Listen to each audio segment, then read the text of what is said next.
ये मेरे लिए चैलेंज था। मुझे किसी ने कहा कि तुम पूर्वी नहीं गा सकती हो। मैंने बोला कि अगर माँ का आशीर्वाद है, और मैंने गाया 19 नहीं 20 गाया। ये इसके लिए मुझे बहुत इस बात का गर्व है। सुना है बम्बैया बालम, ना चाही रुपैया हमके, ना चाही रुपैया। बेटा हो चाहे बेटी हो, मतलब इवन की बेटी को ज़्यादा प्यार मिला मेरे पापा मम्मी की तरफ से। हाँ, माँ बाप का अगर सपोर्ट हो तो दुनिया से क्या मतलब। हाउस में थी, एल्बम गाने के लिए पड़ी रहती थी महीनों। मोहन जी ने कहा कि एक लड़की गेस्ट हाउस में है, भैया शूटिंग के लिए गवा लीजिए, किसी और से बाद में गवा लीजिए। ए हो मोरे राजा बहिया में आजा, मजा ले ला बस हट के पंजरिया, नजरिया हमसे लड़ाला हो, नजरिया हमसे लड़ाला। हो गया। वो एकदम बोले कि नहीं, मुझे और किसी की आवाज़ नहीं चाहिए, मुझे यही आवाज़ चाहिए, और ये फ़ैन है।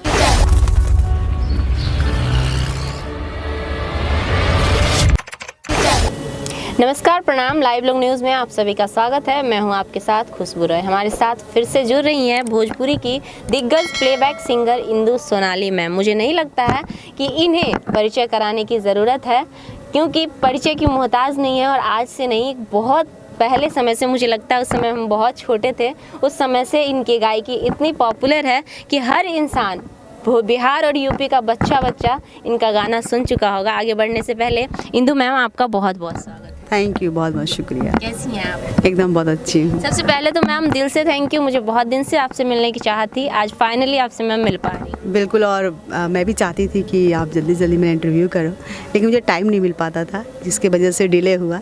मैम, आप इतना प्यारा गाती हैं, इतना सुरीला आपका आवाज़ है। मुझे लग रहा है कि उस समय से, अब तो खैर बहुत सारे सिंगर आए गए, लेकिन कंटिन्यूअसली आपका जो सफ़र रहा वो अभी तक बरकरार है। थोड़ा सा मैं चाहूँगी कि आप दर्शकों को बताएं कि आपका सफ़र भोजपुरी इंडस्ट्री का कैसा रहा। बिल्कुल, बहुत ही स्ट्रगल भी रहा। मेरी शुरुआत तो स्टेज से हुई। बहुत ऐसे कलाकार हैं जो जिनका गाना हिट हो जाता है तो वो स्टेज शो करते हैं, बट मेरे साथ उल्टा हुआ। मेरी शुरुआत ही स्टेज से हुई। मैं माता रानी का जागरण से मैंने शुरुआत करी, और मैं बता देना चाहती हूँ कि मैं भागलपुर बिहार से हूँ, और मेरी जो भाषा है वो है अंगिका, अंग प्रदेश। लेकिन सभी दर्शकों का प्यार, आशीर्वाद, माता रानी का आशीर्वाद मिला कि जो किसी के साथ नसीब नहीं होता, अब भी नसीब नहीं है, जो माता रानी ने मुझे आशीर्वाद दिया कि स्टेज शो करते मैं छोटे मोटे एल्बम में किसी के साथ गाया करती थी, बट उससे कुछ भी नहीं मिला, मुझे कोई हासिल नहीं हुआ, क्योंकि मेरे लिए कुछ अलग ही था। तो जब स्टेज शो करते मैं एल्बम में गाने लगी, वहाँ तक कुछ नहीं हुआ। लेकिन अचानक टी सीरीज़ जो मुंबई में है, टी सीरीज़ तो दुनिया जानती है, तो मुंबई से ही मुझे म्यूज़िक कंपनी टी सीरीज़ से कॉल आया, और हमारे बिहार के ही बहुत अच्छे मिमिक्री के आर्टिस्ट भी हैं एंड सिंगर भी हैं, आनंद मोहन जी। उनके साथ मुझे गाने का मौका मिला। उन्होंने मुझे फ़ोन किया, मैं पटना में थी, शो करने आई थी।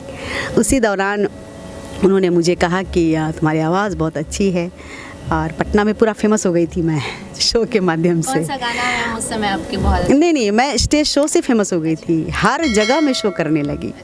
भाई, एक लड़की बिहार से, भागलपुर से आई है और बहुत अच्छा गा रही है, तो मैं बहुत बिजी थी। उसी बीच में ही पूरा पटना में मैं चर्चा के विषय बन गई कि एक लड़की है जो बहुत अच्छा गाती है। तो आनंद मोहन जी को मेरी आवाज़ पसंद आई, और फिर उन्होंने मुझे मुंबई आने का ऑफ़र दिया। फिर उन्होंने टी सीरीज़ से बात करी, टी सीरीज़ ने कहा ओके, उनके साथ मेरा डुएट था।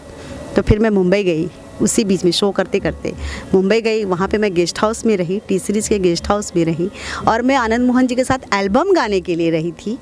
उसके बाद अचानक मेरा सब चेंज हो गया। अच्छा मैम, कौन सा आपका पहला गाना मार्केट में अच्छा बजा था, जिनसे आपको बहुत, जिस गाने को आपको बहुत ज़्यादा प्यार और आशीर्वाद मिला? बिल्कुल, ये अच्छा क्वेश्चन है आपका। तो मैं जब प्लेबैक सिंगिंग मेरा जब नाम हुआ, मैंने टी सीरीज़ में गई तो मैं आनंद मोहन जी के साथ एल्बम भी गाया, जिसका मैंने भजन भी गाया, और एक उनके साथ मेरा पहले उसका नाम एल्बम का रखा गया था बाहरे रुपैया।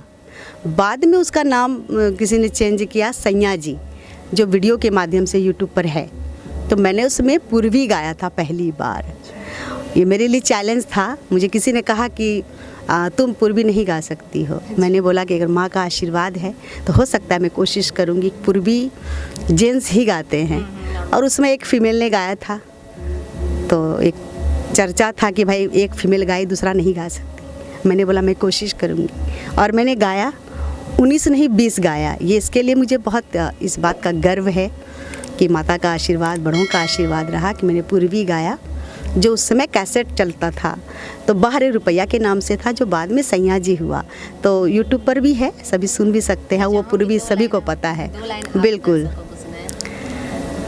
सुना है बम्बैया बालम, ना चाही रुपया हमके,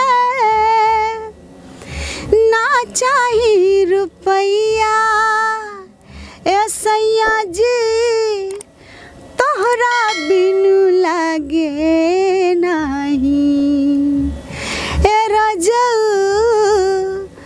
तोहरा बिनु लागे नहीं, मनवा हमार हाय, तोहरा बिनु लागे नहीं। आपकी आवाज़ में इतनी मिठास है कि मन लोग कोई भी बैठे आपके पास तो एकदम मंत्रमुग्ध हो जाए। मैम, एक सवाल करना चाहेंगे जो हमारे जहन में बहुत दिनों से था।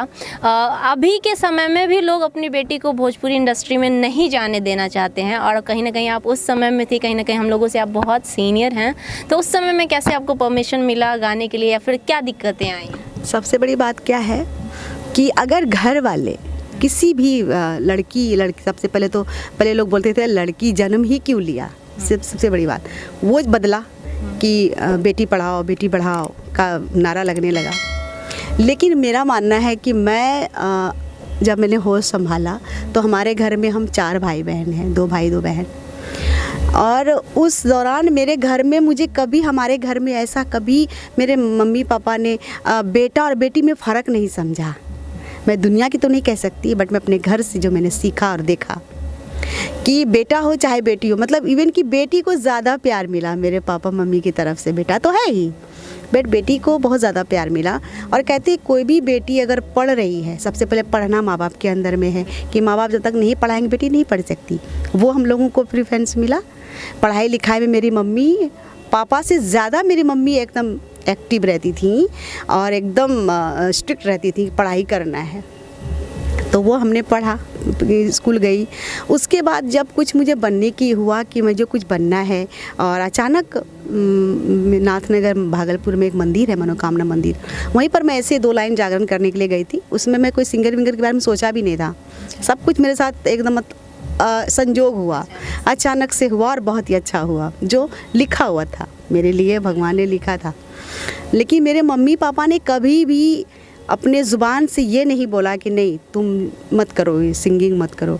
इवन कि मैं बचपन में साइकिल चलाती थी तो मेरे गांव में कुछ लेडीज़ जो पुराने ख्यालात की थी वो बोलती थी लड़कियों की साइकिल चलाती है, मुझे याद है। लेकिन मेरे मम्मी मेरे पापा इस बात को कभी भी नहीं ध्यान दिए, बोले नहीं लोग बोलने दो, तुम चलाओ, तुम सीखो। मैंने सीखा, साइकिल चलाना सीखा। उसके बाद जब मैं जागरण में जब गाई, कुछ लोग आ गए, कलाकार सब म्यूजिशियंस लोग, उनको लगा कि ये प्रोफेशनल सिंगर है, लेकिन ऐसा था नहीं। लेकिन अचानक होता ना, माता रानी ने बुद्धि दिया कि हाँ मैं गाऊंगी। सारे लोग आ गए, मुझे इसको लेके जागरण में जाना है, भागलपुर से प्रोग्राम में करना है। तो मैंने बोला सिर्फ हाँ मैं करूँगी। मेरे मम्मी पापा कभी भी नहीं बोले कि नहीं करना है, बोले गाओ। तो मेरे जहाँ माँ बाप का अगर सपोर्ट हो तो दुनिया से क्या मतलब है। मैम, तब तो आप बहुत लकीस्ट गर्ल होंगी उस समय, जो आपको अपने माँ बाप का इतना सपोर्ट मिला उस टाइम में। अच्छा मैम, पहली बार कब आपको मूवी के लिए अपॉर्चुनिटी मिली और उस समय आपका रिएक्शन क्या था? हाँ ये भी है। मैं गेस्ट हाउस में थी, एल्बम गाने के लिए पड़ी रहती थी महीनों, क्योंकि तीसरी जितनी बड़ी कंपनी है उसमें हर लैंग्वेज के, हर प्रांत के लोग आते थे। तो अब रिकॉर्डिंग होगी, उसके बाद स्टूडियो खाली होगा तो आनंद मोहन जी की रिकॉर्डिंग होगी, तो मुझे डुएट गाने का मौका मिलेगा। इसके वजह से मैं महीनों पड़ी रहती थी। बीच में कभी शो करने के लिए आती थी भागलपुर, पटना, जहाँ भी हो। उसके बाद फिर वापस मैं मुंबई चली जाती थी कि डुएट गाना है, चली जाती थी। उसी बीच में एक फिल्म पंडित जी बताए ना ब्याह कब हुई की शूट के लिए सभी म्यूज़िक डायरेक्टर, गीतकार सब बैठे हुए थे। विनय बिहारी जी जो गीतकार हैं हमारे बिहार के, उनका ही गाना था। और मोहन जी प्रसाद जो इस दुनिया में नहीं, जो बहुत अच्छे अच्छे हिंदी फिल्म उन्होंने बनाई थी, पारिवारिक फिल्म, बड़े घर की बेटी, बहुत सारे फिल्म। तो उनको एक नई आवाज़ की तलाश थी शूटिंग के लिए। बोले यार जिसके लिए गाना बनाया वो अवेलेबल नहीं है, क्या किया जाए। तो आनंद मोहन जी ने कहा कि एक लड़की गेस्ट हाउस में है भैया, शूटिंग के लिए गवा लीजिए, किसी और से बाद में गवा लीजिएगा फाइनल। तो मुझे बुलाया, मैं शूटिंग के लिए मैंने गाया। आइटम सॉन्ग था, डब, हाँ रफ गाया, लेकिन मैंने अच्छे से गा दिया। और वो गाना जैसे हमारे मोहन जी प्रसाद, जो स्वर्गीय मोहन जी प्रसाद जी हैं, बहुत प्यार करते थे मुझे। वो उठ के ऐसे लेटे हुए थे उदास होके, यार कैसे शूटिंग होगी, सिंगर अवेलेबल नहीं है, सब कुछ तैयार है। तो जब मैंने गाया रात 11:30-12 बजे मुझे बुलाया गया। मुंबई में तो दिन रात कोई फ़र्क नहीं पड़ता। तो मैंने जब गाया तो वो उठ के बैठ गए, बोले यार ये तो बहुत अच्छा गाया। और मैं डीटी, उसमें एक गाने को 2 बार गाया जाता है, डीटी बोलते हैं। मैंने डीटी गाया और मुझे लगता है डीटी का चलन मेरे से ज़्यादा शुरू हो गई, हाँ मुंबई में। तो मैंने डीटी गाया और 20 मिनट में गाना रेडी, जो फील चाहिए मैंने गाया, सब हो गया। वो एकदम बोले कि नहीं मुझे और किसी की आवाज़ नहीं चाहिए, मुझे यही आवाज़ चाहिए। और ये फाइनल, बहुत खुशी थी, बहुत खुश थी। और मुझे लगा कि मुझे पेमेंट नहीं मिला था मिठाई खाने के लिए, 5 से 1 रुपये का लिफाफा में, बट वो 500 रुपया मेरे लिए कई करोड़ के बराबर था कि फिल्म में मुझे गाने का मौका मिला। और उसके बाद से फिर धीरे धीरे मैं मेरे लिए प्लस रहा ये कि मैं, ऐसा भी कोई नहीं बोल सकता है कि डायरेक्ट मुझे फिल्मों में गाने का मौका मिला, ऐसा भी नहीं है। सब मैं डब गाई और वो फाइनल होता चला गया। क्या बात है। कौन सा गाना था वो, मैं चाहूँगी अब दर्शकों को एक बार गुनगुना के। ये तो डब था जो मैं गाऊंगी, वो यूट्यूब पर भी है। ए हो मोरे राजा बहिया में आजा, मजा ले ला बस सट के पंजरिया, नजरिया हमसे लड़ाला हो, नजरिया हमसे लड़ाला। क्या बात है मैम, कोई भी गाने सुना दें आपके जुबान से, इतनी अच्छी लगती है कि मैं कितनी तारीफ़ करूं कम पड़ जाएगी।